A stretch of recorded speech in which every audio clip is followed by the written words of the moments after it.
Gaza में तो जंग बंदी है, लेकिन फिलिस्तीन के किस इलाके में इजराइल कर रहा है गाजा जैसे हमले और वहां के लोगों का क्या है हाल, और हमास और इस्लामी जिहाद ने इन हमलों का दिया है कितना तगड़ा जवाब, ये जानेंगे। और ये भी जानेंगे कि 14 महीने से यमन के हौसियों की गिरफ्त में किस देश का रहा पानी का मालवाहक जहाज और अब उसे क्यों करना पड़ा रिलीज। साथ ही जानेंगे कि ईरान के supreme leader Ayatollah Sayyid Ali Khamenei ने बाइडेन को लेकर क्या कहा है और उन्हें क्यों कहना पड़ा कि ईरान को हल्के में ना ले दुनिया। सारी खबरें जानेंगे, लेकिन सबसे पहले बात करते हैं वेस्ट बैंक की। अब इजराइल के निशाने पर वेस्ट बैंक है। वेस्ट बैंक में इजराइल ने एक बार फिर बड़ा मिलिट्री ऑपरेशन शुरू किया है। इजरायली फौज ने वेस्ट बैंक के जेनिन कैंप में बड़ी कार्रवाई की है। इस कार्रवाई में आईडीएफ ने दर्जनों फिलिस्तीनियों को मार दिया है, जबकि 40 से ज्यादा शदीद जख्मी हैं। बेंजामिन नेतन्याहू कहते हैं कि जेनिन में आतंकवाद को खत्म करने के लिए इजराइल के सिक्योरिटी कैबिनेट ने मिलिट्री ऑपरेशन लॉन्च किया है। नेतन्याहू ने बताया कि इस ऑपरेशन का नाम आयरन वॉल रखा गया है। इसमें इजरायली फौज, पुलिस और सिक्योरिटी एजेंसी शिन बेट शामिल है। लेकिन जेनिन में इजरायली फौज लगातार हमले कर रही है, डिप्लॉयमेंट बढ़ा रही है। इजरायली फाइटर प्लेन्स ने जेनिन पर हमले किए हैं। शार्प शूटर्स, बुलडोजर्स और बख्तरबंद गाड़ियों समेत इजरायली फौज शहर के रिफ्यूजी कैंप घेर रही है और एम्बुलेंस को अंदर जाने से रोक रही है।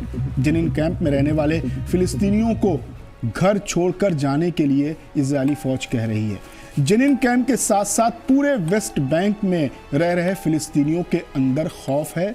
हमास ने भी इसके जवाब में एक बयान जारी किया है। हमास ने वेस्ट बैंक के नौजवानों से अपील की है और कहा है कि इनकलाबी नौजवानों, एकजुट हो जाओ और हर मोर्चे पर दुश्मन से लड़ने के लिए तैयार रहो।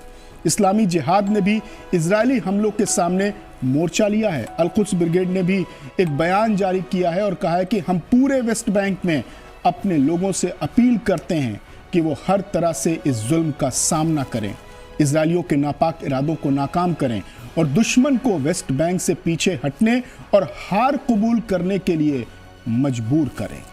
अल-कस्साम ब्रिगेड ने भी एक वीडियो जारी किया है जिसका टाइटल है कब्जे वाले जेरूसलम पर 2 M75 मिसाइलों से बमबारी की है और गाजा पट्टी के नॉर्थ में बेत हनौन में फौजी कार्रवाइयों के दौरान दुश्मन के ठिकानों और कंट्रोल रूम को तबाह कर दिया है।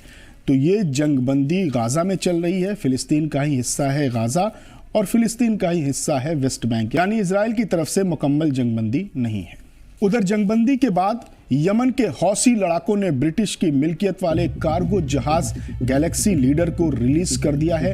यह कार्गो शिप अक्टूबर 2023 में गाजा पर इजरायली हमलों के फौरन बाद 19 नवंबर 2023 को यमनी लड़ाकों ने लाल सागर में जब्त किया था और फिलिस्तीन के साथ अपनी एकता और समर्थन का ऐलान किया था।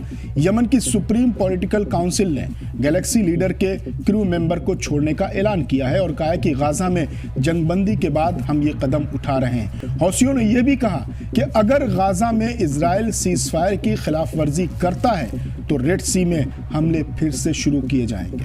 आपको बता दें कि जापान से ऑपरेटेड इस कार्गो शिप की मिल्कियत ब्रिटिश कंपनी के पास है और उसके कुछ शेयर इजरायली टाइकून अब्राहम उंगर के पास है। ईरान ने हौसियों के इस कदम की तारीफ की है और कहा है कि हम खुश हैं कि कार्गो शिप के स्टाफ अब आज़ाद हैं और अपने घरों को जा सकते हैं।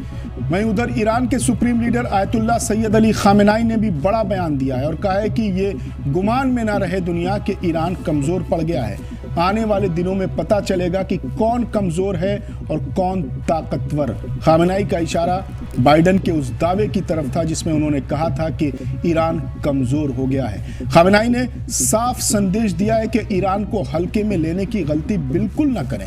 आयतुल्ला सैयद अली खामेनाई तेहरान में मुल्क के बड़े कारोबारियों से खिताब कर रहे थे। अपने खिताब के दौरान ही उन्होंने कहा कि उस बाइडेन ने कहा था कि ईरान कमजोर हो गया है, लेकिन भविष्य बताएगा कि कौन कमजोर हुआ है। खामेनाई ने आगे कहा कि अगर अमेरिका की मदद न होती तो इजराइल जंग के पहले ही हफ्ते गाजा में घुटने टेक देता। उन्होंने कहा कि इजराइल ने 15 महीने के दौरान घरों, स्कूलों, अस्पतालों, मस्जिदों और गिरजाघरों पर बमबारी की और जितना मुमकिन था जुल्म किया। लेकिन ना तो वो अपने मकसद में कामयाब हो पाया और ना ही हमास को ख़त्म कर पाया, बल्कि जंगबंदी के लिए हमास से बातचीत और उसकी शर्तों को मानने पर मजबूर होना पड़ा इजराइल को।